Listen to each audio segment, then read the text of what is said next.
मसीह वंदना के खजाने से आज पेश है मसीह वंदना।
मसीह वंदना में आपका बहुत बहुत स्वागत है और आप सबको हमारा प्यार भरा नमस्कार।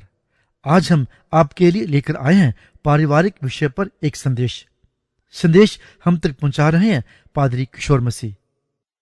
कई मनुष्य हैं जो ये समझते हैं कि परिवार पर अधिकार बताने का अर्थ है उन पर जोर जुल्म करना। इसलिए वे सोचते हैं कि जिस तरह परिवार में जो बालक अपना रास्ता बना ले उसको उसी रास्ते पर चलने दिया जाए और उसको स्वतंत्रता पूर्वक उन बातों का अनुसरण करने दिया जाए। यदि सारे समय हम पिता होकर अपने बच्चों पर दबाव बनाए रखें तो इस दबाव के कारण परिवार टूट जाता है।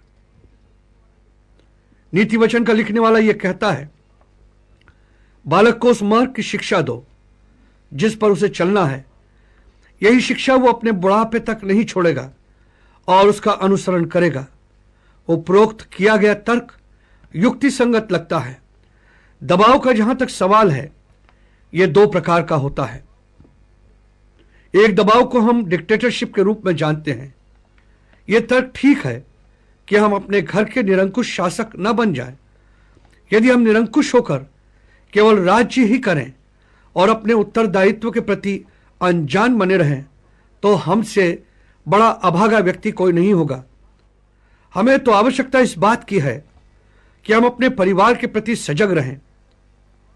आप ये कहकर अपने परिवार को छोड़ नहीं सकते हैं कि जैसा जो स्वतंत्रता पूर्वक अपने कार्य को करता है वो करता चला जाए। नहीं, आपको अपने परिवार को उस उच्च आदर्श हेतु प्यार का दबाव देना होगा और उसी प्यार के दबाव के कारण आपके बढ़ते हुए बच्चे नियंत्रण में रह सकेंगे। अन्यथा वही होगा कि आप तो यह कहकर अलग हट जाएं कि मैं अपने परिवार की स्वतंत्रता चाहता हूं और जब इस स्वतंत्रता का बच्चे लाभ उठाकर भटक जाएं तो आप आंसू बहाते हुए अकेले इस दुनिया में रह जाएं। दोस्त, मैं यह भी कहना नहीं चाहता हूं कि आप अपने बच्चों को स्वतंत्रता नहीं दें। अवश्य दें, किंतु उसी सीमा तक जहां तक वे उसे ग्रहण कर सके। परमेश्वर का वचन कहता है, लड़के की ताड़ना न छोड़ना, क्योंकि यदि तू उसे छड़ी से मारे तो वो ना मरेगा, तू उसको छड़ी से मारकर उसका प्राण अधोलोक से बचाएगा। मैं आपसे उस पिता का वर्णन करना चाहता हूं जो एक निरंकुश शासक अपने घर में था। बच्चे उसकी उपस्थिति से सहम कर मां के आंचल में छिप जाते थे। मां की आंखों से सारे समय भय की रेखाएं झांकती रहती थी। क्या जाने यह व्यक्ति कब क्या कर डाले। जैसे ही बड़ा लड़का स्वतंत्र हुआ और अपने कार्य पर लग गया, पहला विरोध उसने अपने निरंकुश बाप के विरुद्ध उठाया। उसने अपने बाप के साथ क्या क्या नहीं किया, मैं उसका वर्णन आपके सामने नहीं कर सकता। घर की स्त्री ने इस सन की पति की जीवन भर सेवा की और सेवा करते करते वो मृत्यु को प्राप्त हो गई। इस स्त्री की मृत्यु के उपरांत यही घर जहां का यह व्यक्ति निरंकुश शासक था, अब इस घर में उसकी स्थिति एक भयभीत बालक के समान बन गई। केवल खाना खाओ और चुपचाप अपने कमरे में पड़े रहो, क्योंकि उस दबाव के कारण से जो उसने अपने पुत्र के ऊपर डाला था और चाहा था कि पुत्र की मनोवैज्ञानिक ग्रंथियों को वो दबाव के कारण से बदल दे, वो उन्हें नहीं बदल सका। लेकिन पुत्र के मन में एक घृणा और एक उदासीनता अपने बाप के प्रति भर गई, और यही कारण था कि बाप को एक कोने में बैठना पड़ा। यदि आप बुद्धिमत्ता से अपने परिवार का संचालन करें तो ईश्वर की आशीषें आपका राह देख रही हैं। परमेश्वर का वचन कहता है, धर्मी का पिता बहुत मगन होता है और बुद्धिमान का जन्माने वाला उसके कारण प्रतिदिन आनंदित होता है। तेरे कारण माता पिता आनंदित और तेरी जननी मगन रहे। किसी किसी पिता का रवैया अपने परिवार में विचित्र ही प्रकार का होता है। घर की मां 10 बजे से ऑफिस चली जाती है और पिता अपनी पूर्व धारणाओं से ग्रसित यह सोचता है कि जब समय आएगा उसी समय में फैसला कर लिया जाएगा, और तब वो सोचता है या उन समस्याओं को जो परिवार के सम्मुख हैं उन्हें भी वो इसी प्रकार से टालता जाता है। और जब अचानक इन समस्याओं का समाधान उसके पास नहीं होता है, तब वो इन समस्याओं के कारण से अपने घर में एक दुख को पैदा कर देता है। सोचिए, क्या हम हाथ पर हाथ रखकर बैठे रहें कि जब समस्या आएगी तो हम उसका परिवार के रूप में सामना करेंगे? नहीं मेरे दोस्त, ये तैयारी तो आपको पहले से ही करके रखना चाहिए कि अनायास आने वाली विपत्ति आपके परिवार को हिला ना सके। इस प्रकार के लोगों के लिए परमेश्वर का वचन कहता है, आलसी अपना हाथ थाली में तो डालता है, परंतु आलस्य के कारण कौर मुंह तक नहीं उठाता। आलसी अपने को ठीक उत्तर देने वाले 7 मनुष्यों से भी अधिक बुद्धिमान समझता है। क्या यह सत्य नहीं है कि परिवार की परवरिश में थोड़ा सा आलस्य हमें चारों ओर से विपत्ति में डाल देता है? एक व्यापारी जो संपन्न था, उसके पास सब कुछ था। व्यापार में लोग उसकी सफलताओं पर घमंड करते थे। वो दान देने और कलीसिया के कामों में सबसे आगे था। एक बार उसने मुझे अकेले ही खाने पर बुलाया। मैं इस व्यक्ति की उपलब्धियों और मसीह स्वभाव की प्रशंसा कर रहा था, किंतु इस प्रशंसा के पीछे मैंने देखा उसकी आंखें शून्य की ओर निहार रही थी। अचानक प्रशंसा करने से मैं रुक गया। हे परमेश्वर, क्या यह व्यक्ति प्रसन्न नहीं है? क्या इसे किसी वस्तु विशेष की कमी है? तूने इसे क्या नहीं दिया है? फिर ऐसा क्या है जिसकी कमी इस मनुष्य को हो गई है? शायद कहीं व्यापार में कोई घाटा आ गया होगा। मुझे चुप देखकर इस व्यक्ति ने एक फीकी हंसी हंसी और आह भरकर कहा, भाई, मेरे पास सब कुछ है। ईश्वर मेरे हर काम में मददगार है, क्योंकि मैं जहां हाथ डालता हूं वहां मुझे सफलता मिलती है।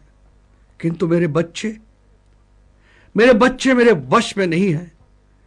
मैं सरलता से सवाल किया, ऐसा क्यों?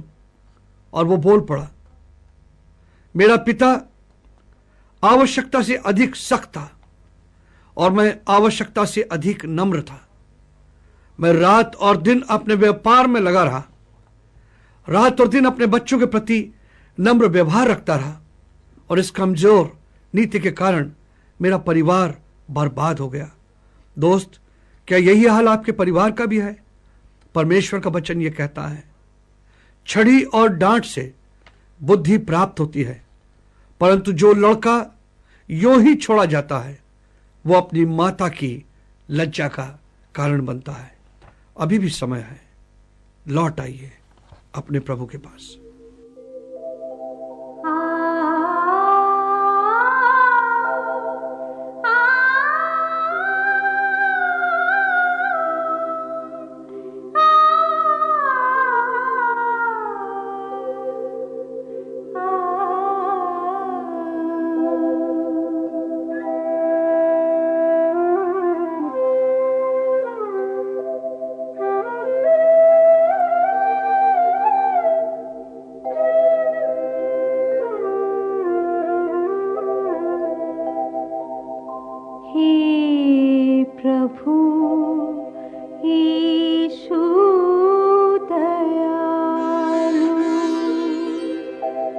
आप ही चहुआ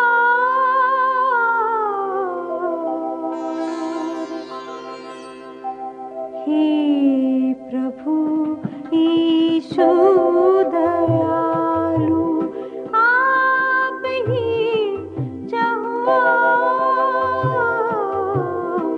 एक दया दृष्टि से होते दूर संकट घोर हे प्रभु यीशु दयालु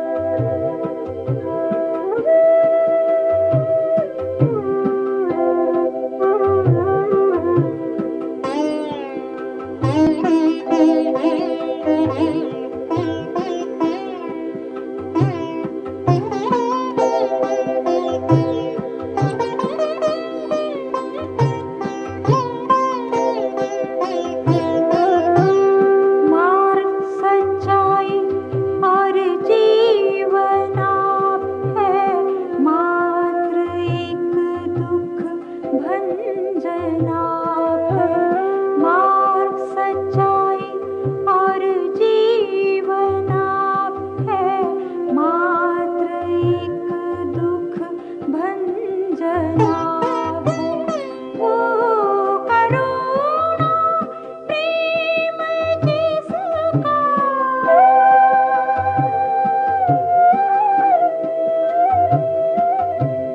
वो करुणा प्रेम जिसका है न कोई छोर हे प्रभु यीशु दयालु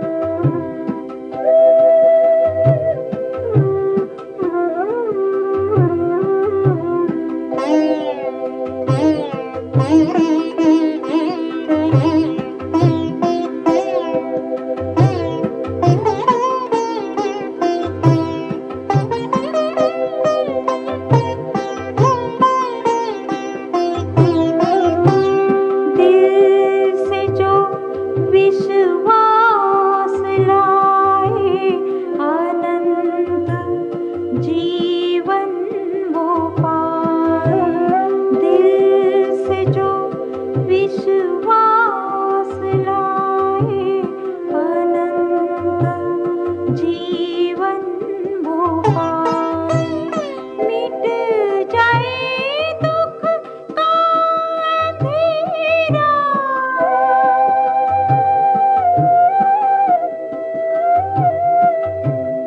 मिट जाए दुख का अंधेरा आए सुख की भोर हे प्रभु यीशु दयालु आप ही चहुआ एक दया दृष्टि से होते दूर संकट घोर हे प्रभु यीशु दयालु। प्रिय श्रोता, हमारी आशा है कि आज के संदेश से आपने आशीष प्राप्त की है। आप हमें अपने विचारों से अवगत करवा सकते हैं। हमारा व्हाट्सएप फोन नंबर है 9319473370 9319473370। हमारा ईमेल है info@masihivandana.org।